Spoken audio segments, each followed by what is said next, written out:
하나님의 말씀 봅니다. 열왕기상 17장 7절 말씀부터 16절 말씀까지 우리 교독하도록 하겠습니다. 열왕기상 17장 7절로 16절 말씀입니다. 땅에 비가 내리지 아니하므로 얼마 후에 그 시내가 마르니라. 여호와의 말씀이 엘리야에게 임하여 이르시되 너는 일어나 시돈에 속한 사르밧으로 가서 거기 머물라. 내가 그곳 과부에게 명령하여 내게 음식을 주게 하였느니라. 그가 일어나 사르밧으로 가서 성문에 이를 때에 한 과부가 그곳에서 나뭇가지를 줍는지라. 이에 불러 이르되 청하건대 그릇에 물을 조금 가져다가 내가 마시게 하라. 그가 가지러 갈 때에 엘리야가 그를 불러 이르되 청하건대 내 손에 떡 한 조각을 내게로 가져오라. 그가 이르되 당신의 하나님 여호와께서 살아계심을 두고 맹세하노니 나는 떡이 없고 다만 통에 가루 한 움큼과 병에 기름 조금뿐이라. 내가 나뭇가지 둘을 주어다가 나와 내 아들을 위하여 음식을 만들어 먹고 그 후에는 죽으리라. 엘리야가 그에게 이르되 두려워하지 말고 가서 내 말대로 하려니와 먼저 그것으로 나를 위하여 작은 떡 한 개를 만들어 내게로 가져오고 그 후에 너와 내 아들을 위하여 만들라. 이스라엘의 하나님 여호와의 말씀이 나 여호와가 비를 지면에 내리는 날까지 그 통에 가루가 떨어지지 아니하고 그 병에 기름이 없어지지 아니하리라 하셨느니라. 그가 가서 엘리야의 말대로 하였더니 그와 엘리야와 그의 식구가 여러 날 먹었으나 여호와께서 엘리야를 통하여 하신 말씀같이 통에 가루가 떨어지지 아니하고 병의 기름이 없어지지 아니하니라. 아멘.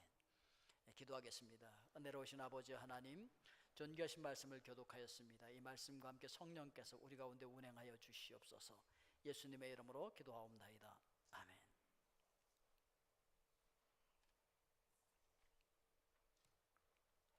지금으로부터 한 50년 전만 해도 한국에 보릿고개라고 하는 것이 있었죠. 이 춘궁기에 정말 참 먹을 것이 없어서 가난했었어요.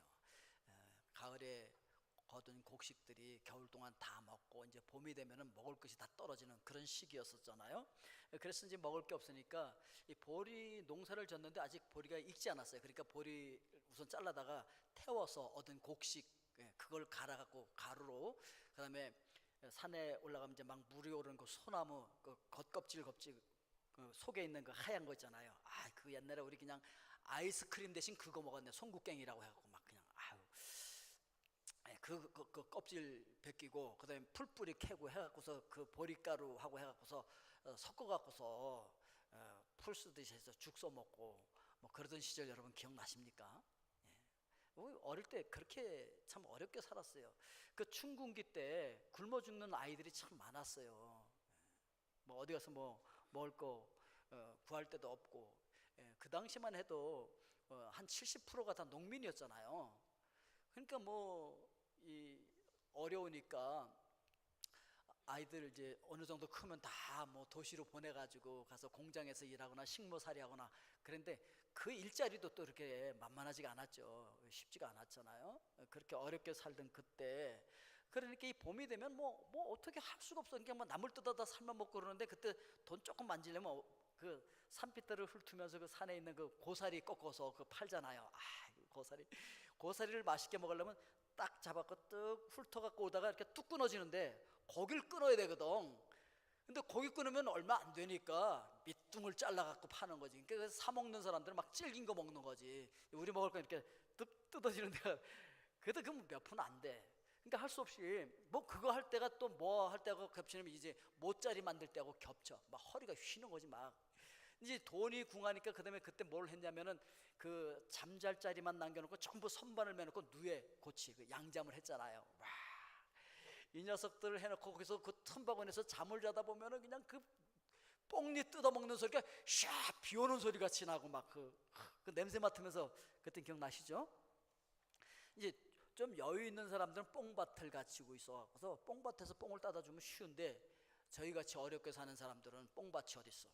그러니까 산에 올라가서 산뽕을 따다 주는데, 아이고 하루에 서너 차례 6차례 막 이렇게 뽕잎을 먹어치우는데 억세게 먹어치워요. 아이고, 뽕잎 먹는 소리 그냥 막 샥 소나기 쏟아지는 소리가 나잖아요. 이 뽕잎 따다주는 것도 허리가 휜다고요, 정말. 예? 그 조금 있으면 이제 보리 추수 때하고 겹쳐서 또 모내기 할 때가 막 겹쳐. 바쁘다는 말로는 설명이 안 돼요. 그때는. 저도 어릴 때는요. 그래서 뭐 그 농번기 때 되면은 그냥 학교 안 가는 거예요. 그냥 일하느라고. 아유, 그랬던 기억이 나는데 참 극한 가난 굉장히 고통스럽죠. 눈물겹고요. 예, 절망하게 만들고 정말 처절하게 만듭니다. 예, 거기다가 남편은 죽어버렸지 둘이 키워도 힘든 아들을 혼자 키우는데 말이에요. 얼마나 어렵겠습니까? 예, 가난한 과부가. 오늘 이 사렙다 과부 얘기예요. 너무너무 힘든 거야. 그러나 여러분, 가난이 고통스럽지만 절망할 필요가 없는 것이 이 사르밧 과부는 그가 가난했기 때문에 하나님의 기적을 경험하는 거예요. 오늘 여러분 그 하나님의 기적을 경험할 수 있기를 바랍니다. 독일이 그 패전 후에 기적을 이루어갖고 경제 성장을 이뤘다고 해서 뭐 라인강의 기적 이렇게 얘기하고, 우리나라도 그 어렵던 가운데서 이렇게 세계 10대 경제부국으로 성장했다고 해서 뭐 한강의 기적 뭐 이렇게 이야기하는데, 오늘 여러분 가정 속에는 바로 이 사르밧의 기적이 일어날 수 있길 주의 이름으로 축원드립니다. 그래서 오늘 말씀의 제목이 뭐예요? 사르밧의 기적이요. 오늘 이 사르밧의 기적이 여러분의 마음에 그리고 여러분 가정의 기적이 될 수 있기를 주의 이름으로 축원드립니다. 가난이 힘들고 어려운 것이지만 잘만 다루면 그 안에서 얼마든지 보화를 캐낼 수 있는 줄로 믿습니다. 아멘을 안 하시는 분은 뭐 보화를 안 캐겠다는 거예요? 나는 이미 부유하다는 거예요. 먼저 우리가 기억해야 할 것은 가난에도 원인이 있다는 거죠. 첫째, 개미의 지혜가 없어서 가난하다는 거죠. 예, 잠언 6장 6절부터 보니까 게으른 자여 개미에게 가서 그 하는 것을 보고 지혜를 얻어라. 개미는 두령도 없고 감독자도 없고 통치자도 없으되 먹을 것을 여름 동안에 예비하여 추수 때에 양식을 모으느니라. 그러니까 이 개미처럼 부지런히 일하고 부지런히 모으고 그러면은 잘 살 수 있게 되는데, 개미 같은 지혜가 없기 때문에 가난하게 된다. 그래서 이렇게 얘기해요. 계속 읽어보면 9절부터 보면, 게으른 자여 내가 어느 때까지 누워있겠느냐, 내가 어느 때에 잠이 깨어 일어나겠느냐, 좀 더 자자 좀 더 졸자 손을 모으고 좀 더 누워있자 하면 내 빈궁이 강도같이 오며 내 곰핍이 군사같이 이르리라. 이렇게 말씀하고 있어요. 그러니까 우리 부지런한 그 개미의 지혜를 소유할 수 있길 주의 이름으로 축원드립니다. 예, 예수님은 게으른 것은 악하다고 이렇게 말씀하셨어요. 마태복음 25장 26절에 보니까 그 주인이 대답하여 이르되 악하고 게으른 종아. 게으른 건 악하다는 거예요. 그 우리 옛날에는 대부분이 다 농사를 지을 때 우리 조상들은 이런 시조를 읊었었어요. 남구만 씨가 지은 시인데, 여러분 학교 다닐 때 교과서에 다 나와 있던 거예요. 동창이 밝았느냐, 노고질이 우지신다. 소치는 아이는 상기안이 이렇느냐, 제 넘어 살의 긴 밭을 언제 갈려 하나니. 예, 기억나시죠? 이 여름에 이게 봄 되면 이렇게 새벽이 빨라지잖아요. 일찍 해 뜨면 빨리 나가서 일해야지. 누워 있으면 안 되지. 그러니까 빨리 가서. 지난번에 제가 이 강원도를 가가지고 저희 어머니가 이 고추 농사를 짓느라고 길게 밭 일항을 일궈서 하는데, 잠깐 틈을 내서 제가 가가지고 제가 이게 몸이 그때 몸살이 났어요. 아픈데도 가서 그 긴 일항에 비닐을 씌우고 뭐 이걸 하는데, 야, 그날따라 일항이 왜 그렇게 길어요? 일을 해도 이놈의 일항이 끝이 안 나는 거야. 야, 그런데 일항 수를 그러니까 저절로 세게 되더라. 하나, 둘, 셋, 넷, 14개. 아직도 14개 남았네요. 암만 해도 줄어들질 않아. 하여튼 우리가 부지런해야 잘 살 수 있다라고 하는 것을 이야기하고 있는 거예요. 두 번째, 왜 가난하냐? 타락하고 방종하기 때문에 가난하다는 거죠. 원래 우리가 이렇게 수고하고 고생하고 이렇게 쩔쩔매고 이렇게 살도록 창조된 존재가 아니에요. 원래 에덴 동산은 모든 것이 다 있었고 풍부성했었어요. 예? 부유를 누리게 돼 있었다고. 왜 잃어버려요? 타락해서 그냥 에덴 동산에서 쫓겨나잖아요. 그래서 창세기 3장 23절에 여호와 하나님이 에덴 동산에서 그를 내어보내며 그의 권한이 된 땅을 갈게 하시니라. 왜 타락합니까? 자기 분수를 몰라가지고. 자기 분수를 알아야 지가 무슨 하나님처럼 되려고. 아이고 참. 아니 우리 아들 처음에 여기 이제 만 4살 때 데리고 왔는데 이게 뭐 하는 게 이제 분수를 몰라. 그래서 야 이 녀석아 분수를 알아야지. 그랬더니 자기가 왜 분수를 모르냐? 저기 저 누에베에 가면은 저기 그 물이 이렇게 나오는 그 분수를 자기가 왜 모르냐? 그러니까 분수를 모르는 거지. 자기 분수를 모르면서 사치하고 쾌락을 즐기고, 에? 그러면은 그게 타락하는 거예요. 그럼 못 살게 되어진다는 거예요. 창세기 3장 19절에 보니까 내가 흙으로 돌아갈 때까지 얼굴에 땀을 흘려야 먹을 것을 먹으리니, 뭘 흘려야? 땀을 흘려야 먹고 살게 돼 있어요. 근데 땀 흘리지 않고 먹고 살려고 하면 도둑이지 그건. 원래 하나님께서 우리가 땀을 흘려야 먹고 살도록 그렇게 만들어 놨는데 땀 흘리지 않고 먹겠다? 도둑이야. 그러니까 하나님께서 우리에게 주신 계명 중에 도둑질하지 말라, 남의 것을 탐내지 말라, 그런 십계명을 주신 거죠. 인생은 공평하지 않지만 정직합니다. 그래서 잠언 21장 6절에 보니까 속이는 말로 재물을 모으는 것은 죽음을 구하는 것이라 곧 불려다니는 안개니라. 안개 잡아둘 수 있어요? 바람 불면 휙 날아가 버리지. 속여서 취하는 거 다 이 안개와 같다는 거예요. 안 된다는 것이죠. 예? 남을 속이고 쓰러뜨려서 부자가 되기 위해서 거짓을 일삼고 이런 거 다 죄악의 열매를 우리가 나중에 거두게 된다는 거예요. 그래서 예레미야 17장 11절에 보니까 불의로 치부하는 자는 자고새가 낳지 아니한 알을 품은 같아서 그의 중년에 그것이 떠나겠고 마침내 어리석은 자가 되리라. 이렇게 얘기하고 있어요. 우리 어리석은 자가 되지 맙시다. 그럼 어떤 자들이 복 있는 자들이냐? 시편 128편 2절에 보니까 내가 내 손이 수고한 대로 먹을 것이라 내가 복되고 형통하리로다. 그러니까 내가 내 손으로 열심히 수고해서 먹고 살 수 있는 것, 이게 복되고 형통한 거라는 거예요. 아멘이십니까? 어떻게 하면 땀을 흘리지 않고 내가 수고하지 않고 먹고 살 수 있을까? 이건 성경적이 아니라는 거지. 하나님께서 우리에게 주시는 복되고 형통한 것은 내 손으로 수고해서 수고의 대가를 먹는 거, 이게 복되고 형통한 것이랍니다. 여러분 복되고 형통한 하나님의 사람들 될 수 있길 주 여러분으로 축원드립니다. 자, 세 번째, 어떻게 가난하냐? 불가항력적인 가난도 있어요. 뭐 내가 가난해지고 싶어서 가난한 게 아니야. 내가 게을르지도 않았는데도 가난할 수가 있어. 천재지변이 일어나서 막 지진이 일어나거나 뭐 불이 나서 다 없어지거나, 뭐 어떻게 하겠어요? 예? 뭐 가난한 나라에 태어났거나 뭐 그 학대를 받는 그 백성으로 태어나면요, 지금의 북한처럼 그 뭐 자기가 뭐 아무리 열심히 일해도 자기가 부자가 될 수 없는 거지.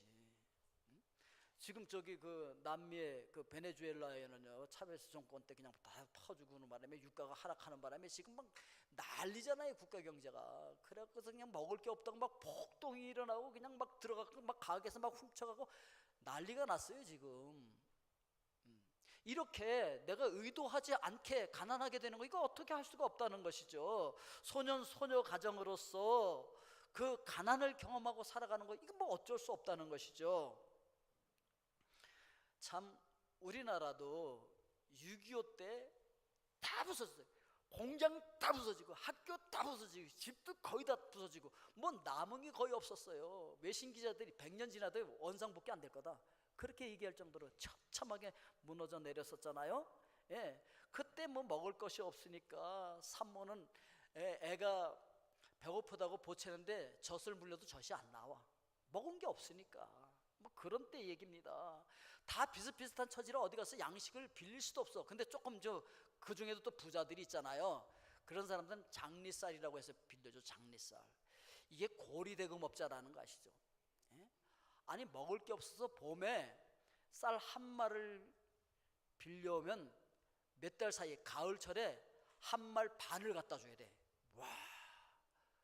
그런데 조금 더 악덕 고리업체들은 조금 더 뭐 이게 좀 그 가뭄이 좀 심하고 해서 먹을 게 더 없고 쌀이 더 좀 없다, 이러면 좀 더 여유 있게 줘야 되는데 여유 있게 주는 게 아니라 그때는 어떻게 하냐면 곱장리, 맛장리라고 하는 걸 줘. 그런 거 갖다 먹어보셨는지 모르겠어. 왜 제가 이게 생생하게 하냐면 제가 어릴 때 그걸 갖다 먹었다는 거 아니겠습니까? 그 장리쌀을 내다가 먹는데 그 먹을 게 없으니까 부모도 뭐 어떻게 자식들 굶는 거 더 이상 볼 수 없으니까 맛장리라도 갖다가 먹이는 거야. 그러면은 그걸 갖다 먹잖아요. 그럼 쌀 한 가마니 갖다 먹으면 가을에 2가마니 갖다 줘야 돼. 아니 뭐 남는 게 어딨어. 그러니까 농사 지은 거 몽땅 갖다 줘. 그러니까 평상시에는 봄에만 먹을 게 없었는데 이제는 아예 추수하고 나면 그 해부터 빚을 갖고 나면 먹을 게 없어. 가을부터 굶어야 돼. 가을부터. 겨울을 어떻게 나 그러니 세상에.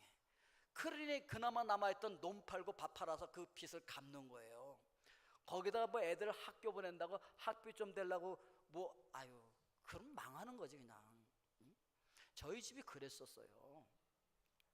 그래갖고 어느 날 제가 이제 중학교를 갔다 왔는데 이제 그 등록금이 없으니까 맨날 선생님한테 불려가고 교장 선생님한테 교감 선생님한테 불려가서 꾸지람 듣는 게, 그래서 저는 누가 부른다 와라 그러면요 가슴이 덜컹해. 장로님들, 저 장로님들이 오라 그러면 저 가슴 덜컹합니다 아직까지. 그때 그 상처가 아직까지 치료가 안 됐나 봐. 누가 좀 보자 그러면 가슴이 덜컹해. 예. 불려가면 왜 그거 등록금 안 내냐 뭐 이런 거 학비 안 냈다 그런 꾸중받고 막 손 들고 그 벌 서고 있고 그런 기억이 있다고요 아직까지도. 예? 이제 그 양식 이제 매주 쓰려고 남겨놨던 콩 한 마를 엄마가 이고 나가서 파는 거야. 그래서 저걸 왜 파나 그랬더니 그걸로 누나 이제 고등학교 들어간다고 그 입학금 뭐 그거 갖다 준 거야. 그러니까 이제 우리는 먹을 게 없어 또. 예. 아유 그런 사장인데 제가 이제 중학교를 졸업하고 그 다음에 이제 저도 고등학교 입학을 해야 되는데 장남으로서 제가 식구들 굶는 걸 보면서 제가 학교를 못 가겠더라고요. 그래갖고 제가 고등학교를 포기했어. 들어가는 거 입학을. 그리고 1년 동안 공사판에 가서 그 돌 지어 나르고 막 그냥 발등 찢고 허리 뼈 가면서 그 어른들하고 돌을 지어 나르는데 그 돌 지어 나를 때 그냥 어허야 어허라짜 뭐 하면서 이걸 가지고 이제 돌을 지어 날라가지고 제 방을 쌓고 그 1년 동안 벌어서 고등학교를 갔다는 거 아니겠어요. 우리 다 어릴 때 그렇게 어렵게 살았어. 다. 오늘 이 사르밧 과부는요 게으른 여인이 아니었어요. 과부가 되다 보니까 그 당시에 과부가 되면 먹고 살 길이 없는 거야. 거기다가 가물었어. 3년 6개월 동안 가무는데 먹을 게 없는 거죠. 그래서 오늘 7절에 땅에 비가 내리지 아니하므로 얼마 후에 그 시내가 말랐다. 아무리 노력해도 이 가난할 수밖에 없는 그런 환경에 있는 사람들 하나님은 긍휼히 여기십니다. 불쌍히 여기시고요 그리고 그 가난을 극복할 수 있는 길을 열어주실 줄로 믿습니다. 그러면 두 번째 대지로 넘어가서 하나님의 은혜를 사모해야 되는 거예요. 우리가 사실 구원받은 건 하나님의 은혜예요. 다 죽을 수밖에 없는 그런 상황 가운데 있다 할지라도 하나님의 은혜를 받은 사람은 살아나. 사실요 우리 집 어려웠어요. 그 집안촌에 그 외래민이 들어와 갖고 사는데 얼마나 어려웠는지 참. 우리한테 그냥 곱장리를 주면서도 그렇게 우리를 힘들게 하고 못 살게 했던 그 사람들 옛날에 벌써 다 죽었어요.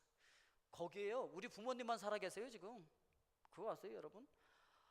가난이 다 나쁜 게 아니더라고. 그 가난 때문에 우리 가족들이요 똘똘 뭉치고 형제 우애가 좋고요 거기서 보화를 캐내. 그때 힘들고 어려웠기 때문에 인내를 배우고 그 어려움 때문에 그 강하게 우리가 클 수 있었다고요. 좋은 것도 있어요. 그런데 창세기 6장에 보면은 창세기 6장 5절에 보니까 여호와께서 사람의 죄악이 세상에 가득함과 그의 마음으로 생각하는 모든 계획이 항상 악한 뿐임을 보시고 그래서 어떻게 했다고요? 다 쓸어버리려고 홍수로 다 쓸어버리고 다 죽이려고 계획을 세우고 있는 그때에 8절에 보니까 이렇게 나와 있어. 그러나 노아는 여호와께 은혜를 입었더라. 그래서 어떻게 됐다는 거예요? 노아의 가정만 살아나는 거지. 은혜를 입으니까. 남들 다 다 죽을 수밖에 없는 그 상황 가운데서 하나님의 은혜를 입어서 살아나는 여러분과 여러분 가정이 될 수 있기를 주의 이름으로 축원드립니다. 에베소서 2장 8절 말씀도 너희가 그 은혜에 의하여 믿음으로 말미암아 구원을 받았으니 이것이 너희에게서 난 것이 아니요 하나님의 선물이라. 아멘. 우리가 구원받은 것 자랑할 수 없는 이유가 뭐냐? 하나님께서 주신 선물이기 때문에. 그런데 바로 그때 그 사르밧 과부에게도 하나님의 은혜가 임한 거예요. 누가복음 4장 25절 26절에 보니까 내가 참으로 너희에게 이르노니 엘리야 시대에 하늘이 3년 6개월간 닫히어 온 땅에 큰 흉년이 들었을 때에 이스라엘에 많은 과부가 있었으되 엘리야가 그중 한 사람에게도 보내심을 받지 않고 오직 시돈 땅에 있는 사렙다의 한 과부에게 뿐이었으며, 그 당시에 과부가 많았다는 거예요. 다 그 과부들에게 하나님의 사람을 보낸 게 아니라 오직 누구에게? 이 시돈 땅에 있는 사렙다 과부, 그 여인에게 하나님의 사람을 보냈다는 거지. 예, 그러니까요, 하나님께서 이 사르밧에 살고 있는 이 과부에게 관심을 가졌다는 것 자체가 하나님의 은혜예요.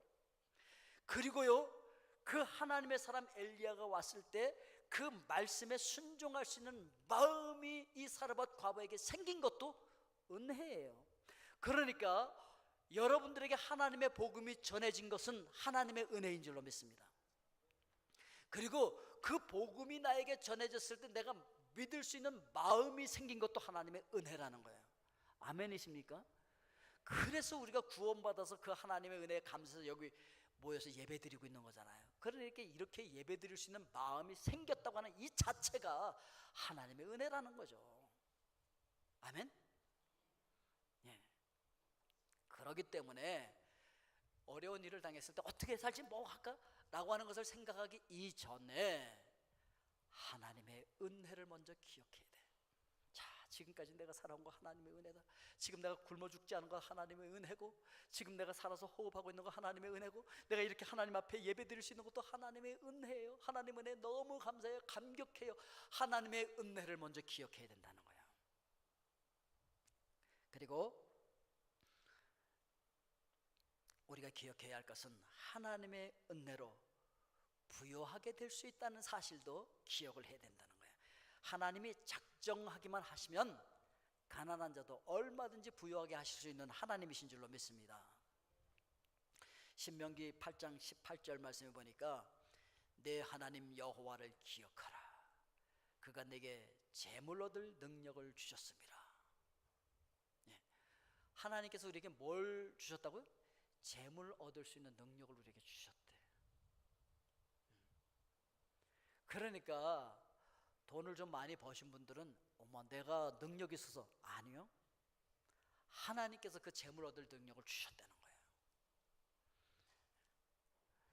또한 역대상 29장 12절에도 보니까 부와 귀가 주께로 말미암고 또 주는 만물의 주제가 되사 손에 권세와 능력이 있사오니 모든 사람을 크게 하심과 강하게 하심이 주의 손에 있나이다. 그러니까 하나님께서 은혜를 베푸시면 얼마든지 우리가 부유하게 될 수 있고 인생 역전이 가능하다라고 하는 것을 성경 우리에게 이야기해 주고 있어요. 사무엘상 2장 7절에서도 여호와는 가난하게도 하시고 부하게도 하시며 낮추기도 하시고 높이기도 하시는도다. 그래서 우리가 하나님의 은혜를 구해야 된다는 것이죠. 말씀드렸지만 가난이 무조건 나쁜 건 아니에요. 만약에 저는 이런 생각을 해봤어요. 제가 어릴 때 그렇게 가난하게, 정말 가난하게, 정말 힘들게 밥을 굶으면서 잠자리에 든 적이 있어요. 그렇게 어려움을 겪지 않았다고 한다면 제가 과테말라에 왔을까? 힘들 것이 뻔한 이 과테말라에 제가 올 결심을 안 했어요. 물론 하나님의 은혜로 또 하나님 주신 비전 때문에 왔지만 그 어려울 때 그 인내의 훈련을 하지 않았다면 안 왔을 거예요. 그리고 과테말라에 와서 28년을 견뎠을까? 아닐 것 같아요. 못 견뎠을 것 같아. 그 훈련을 제가 어릴 때부터 받았기 때문에.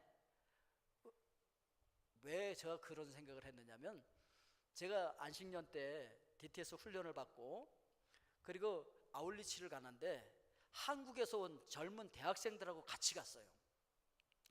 같이 몽골도 가고 그 중국에서 어려운 지역으로 이렇게 다니는데 보니까, 야, 같이 공동체로 이렇게 움직인다는 게 이게 보통 힘든 게 아니고 보통 인간관계 훈련이 아니에요. 야, 그러면서 제가 생각한 게 뭐냐면, 한국에 있는 젊은이들을 가지고서 세계 선교를 하기는 어렵겠다라고 하는 결론을 내렸어요. 왜냐? 한국에 있는 젊은이들은 너무 편해. 너무 편한 것에 익숙해져 있어요. 너무 잘 살아봤어. 너무 잘 먹었어. 그렇기 때문에 선교 현장의 그 힘들고 어려움을 못 견뎌 해. 힘들겠다 그런 생각을 해봤다고요. 그러니까 우리 자녀들이 조금만 어려우면 뭐 자살한다 뛰어내린다 그런 얘기 나오는 게 뭐냐면, 그 어려움을 어려서부터 겪어보지 않고 그 훈련을 안 했고 인내를 안 했어. 그 훈련이 없으니까 조금만 어려우면 힘들어 죽겠다. 남들은 아무것도 아닌 게 그에게는 죽을 일이야 그게. 그러니까요, 이렇게 가난도 한번 겪어보고 힘들고 어려운 가운데서 인내의 훈련도 해보고, 이런 것이 오히려 보배가 되어질 줄로 믿습니다. 그러니까 꼭 나쁜 것만은 아니에요, 이 가난이. 자, 그렇지만 그 가난 속에서 우리가 부요를 캐내야 된다는 것이죠. 마지막 대지로서 부요케 하시는 하나님의 원리를 우리 삶 속에 적용해야 되는데, 먼저 나 자신 안에 있는 소중한 것을 봐야 된다는 것이죠. 우리 속에 소중한 것이 남아있어요. 이 사렙다에 있는 이 과부에게는 무엇이 남아있었냐면, 통에 가루 한 움큼과 병에 기름이 남아있었어요, 아직까지. 그런데 대부분의 사람들이 자기에게 소중한 것이 남아있는데 왜 그걸 못 보느냐면은, 자기에게 없는 것 때문에 한탄하고 땅을 치고 통곡하느라고 자기 속에 있는 소중한 것을 못 보는 거예요. 하나님은요, 모세에게 이렇게 말씀하셨어요. 출애굽기 4장 2절에 보니까 여호와께서 그에게 이르시되 내 손에 있는 것이 무엇이냐? 그가 이르되 지팡이니이다. 그 지팡이 일어나 다시 잡아. 이제부터는 나의 지팡이야. 내가 그 지팡이를 통해서 기적을 이룰 거야. 그러시는 거죠. 지금 너에게 남아있는 게 뭐냐 말이죠. 지금 여러분들에게 남아있는 것이 무엇이냐? 지금 여러분들의 가정 속에 남아있는 소중한 그것이 무엇이냐? 그거를 하나님께서 갖고 오라고 지금 말씀하고 있는 거예요. 들판에서 아무것도 없는데 그 많은 사람들을 먹이기 위해서 예수님께서 이렇게 말씀하셨어요. 마태복음 14장 17절 18절에 보니까 제자들이 이르되 여기 우리에게 있는 것은 떡 5개와 물고기 2마리 뿐이니이다.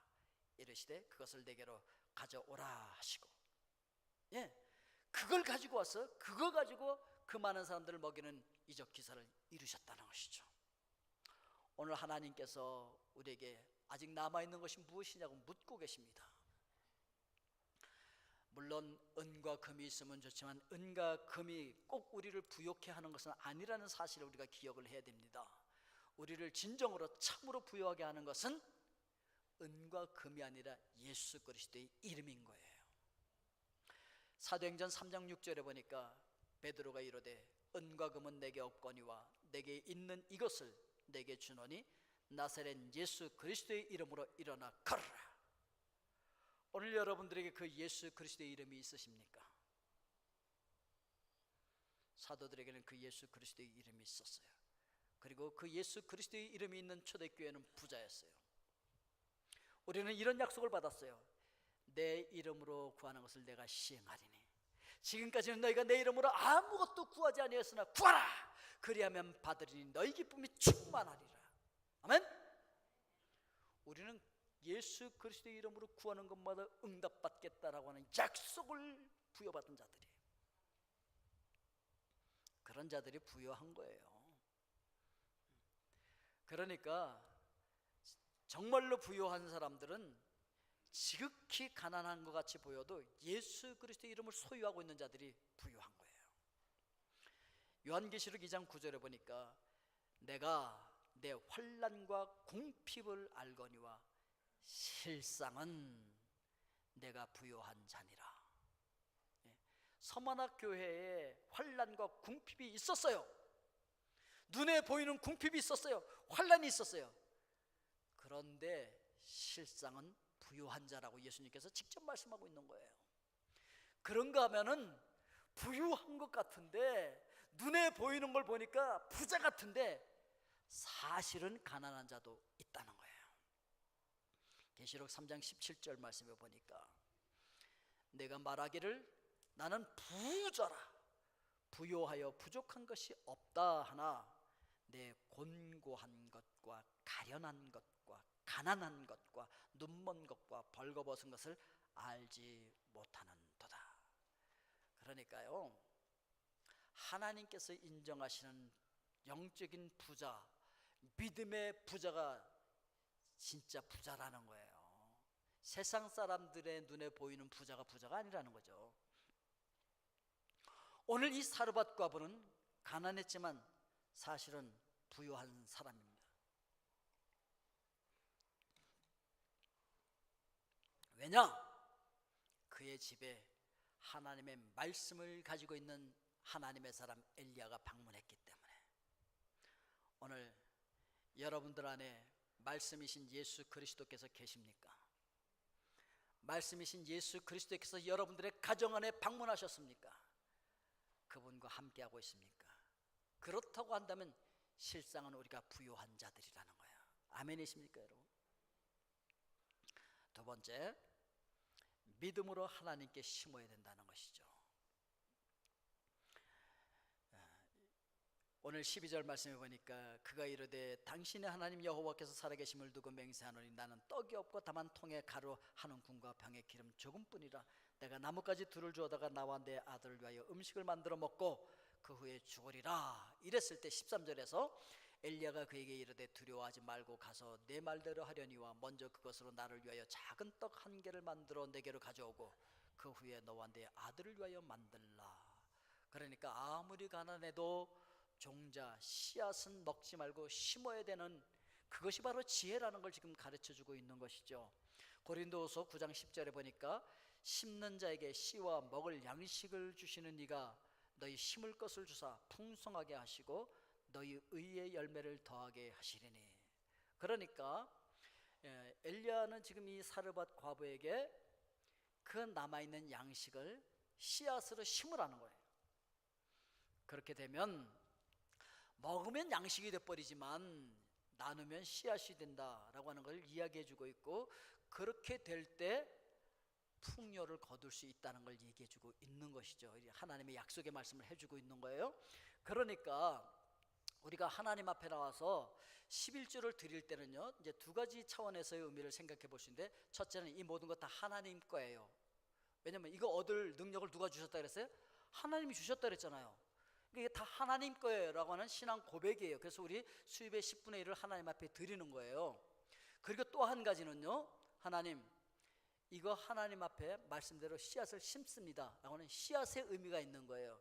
그렇기 때문에 뭐 11조를 드렸냐 안 드렸느냐에 따라 천국 가고 지옥 가는 건 절대로 결정이 되지 않아요. 이거는 구원의 법칙이 아니니까, 다만 축복의 원리니까, 씨앗의 원리니까 여러분들이 10의 1을 구분해서 하나님 앞에 심게 되어질 때 그것을 풍성하게 거두게 되어진다는 풍성의 법칙이 여기 숨겨져 있다라고 하는 것입니다.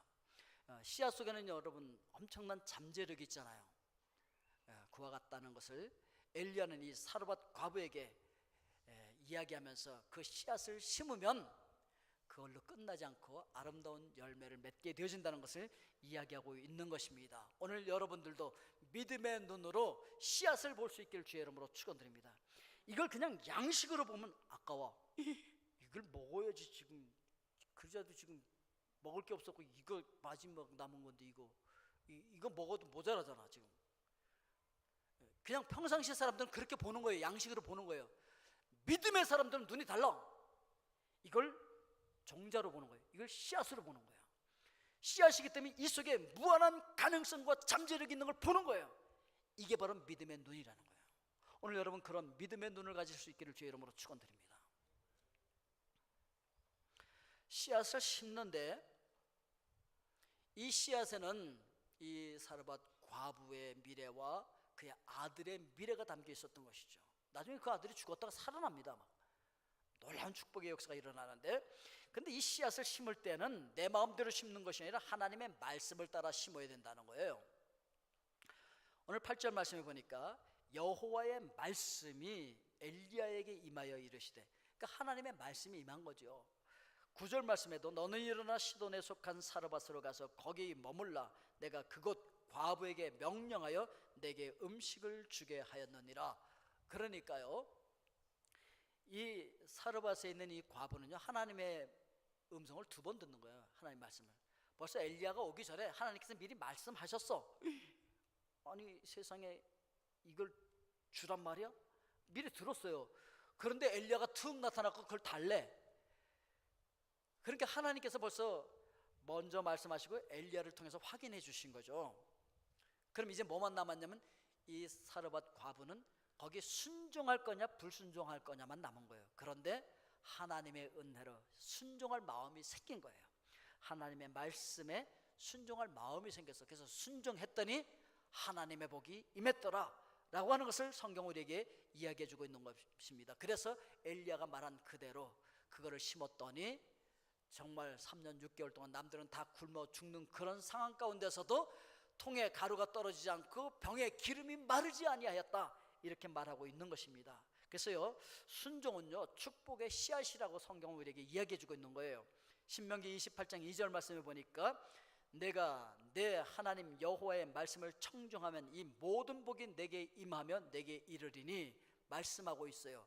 그러니까 여러분, 하나님의 말씀이면 그 말씀에 순종함으로 하나님의 복이 여러분들에게 임할 수 있길 주의 이름으로 축원드립니다.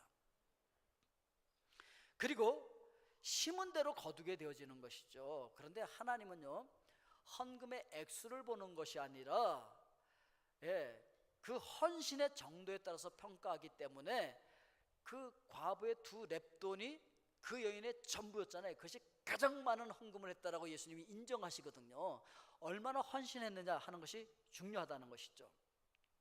이렇게 순종하는 사람들은요 복의 근원이 돼버려요. 오늘 여러분 복의 근원이 될 수 있길 주의 이름으로 축원드립니다. 하나님께서 아브라함을 부르면서 너는 복의 근원이 될 거야 이렇게 말씀하시면서 너 때문에 천하 모든 민족이 복을 얻게 될 거야 이렇게 얘기하잖아요.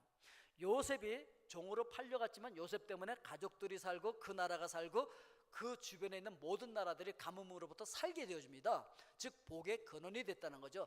나 혼자 잘 먹고 잘 사는 것이 아니라 나 때문에 주변에 있는 사람들이 잘 되는 거예요. 이 사르밧 과부 때문에 엘리야도 살고 그의 가정도 살고 아들도 사는 거예요. 복의 근원이 돼버리는 거예요. 오늘 여러분들 때문에 여러분 가족들 다 살게 되어지고 주변에 있는 이웃도 살고 여러분들이 있는 그 직장에 있는 모든 사람들이 다 잘 살게 될 수 있기를 주의 이름으로 축원드립니다. 그걸 가리켜서 우리는 복의 근원이다 이렇게 이야기를 하고 있는 것입니다. 자, 마지막으로 우리 대신에 가난해지신 예수 그리스도를 우리는 기억을 해야 합니다. 예수님은요 마국간에 태어나셨어. 그리고 뭐 마국간에서 뭐 보들보들한 비단천에 태어난 것이 아니고 말 먹이통에 태어나셨어. 그게 예수님의 요람이었어요. 그리고 자라난 것은 그 나사렛 시골에서 목수의 아들로 자라나요. 가난했어요.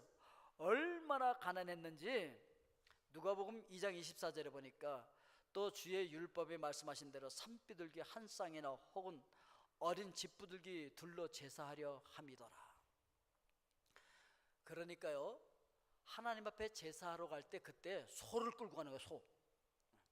소 끌고 가서 저 제사 지내러 왔어요. 예배 드리러 왔어요. 소 한 마리 탁 바치는 거야. 폼나지. 그거 안 되는 사람은 염소네 양 끌고 가는 거야. 염소네 양. 그 들창평가 염소네 양 끌고 가면. 근데 그걸 바칠 능력이 안 돼.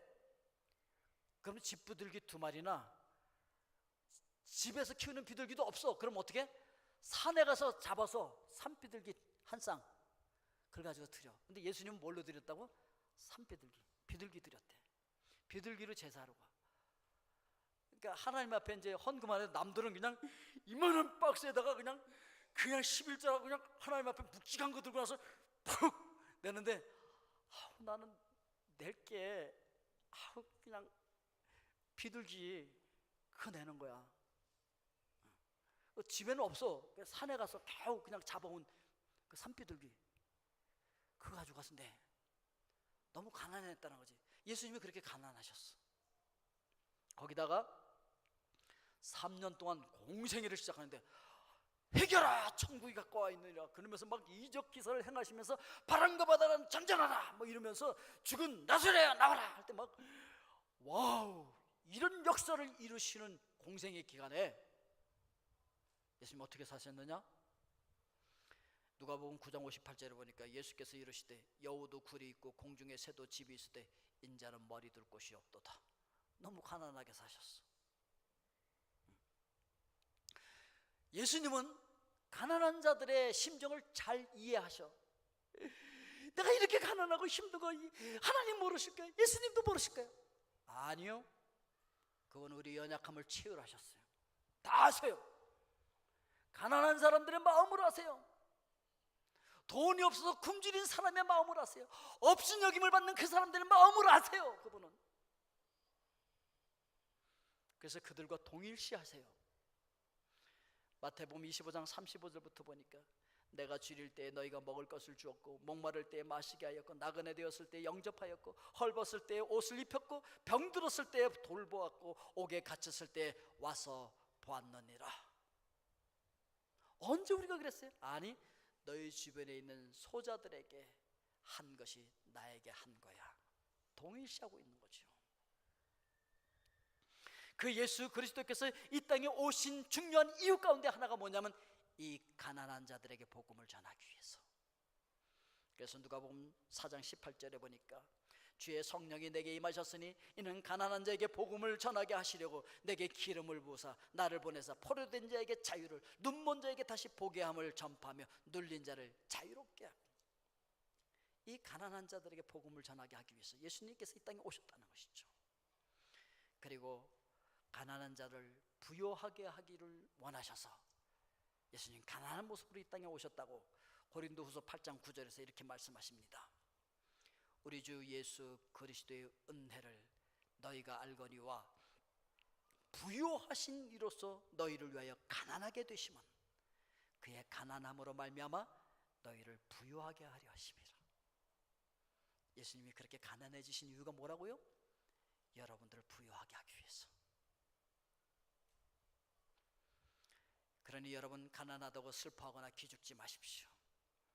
예수님도 가난하셨어요. 그러나 그 가난에 머물러 있으려고는 하지 마십시오. 예수님은 우리가 가난한 것을 원하지 않습니다. 왠지 아십니까 여러분? 우리가 부요해져서 그 가난한 자들을 돕기를 원하시기 때문에 그래요.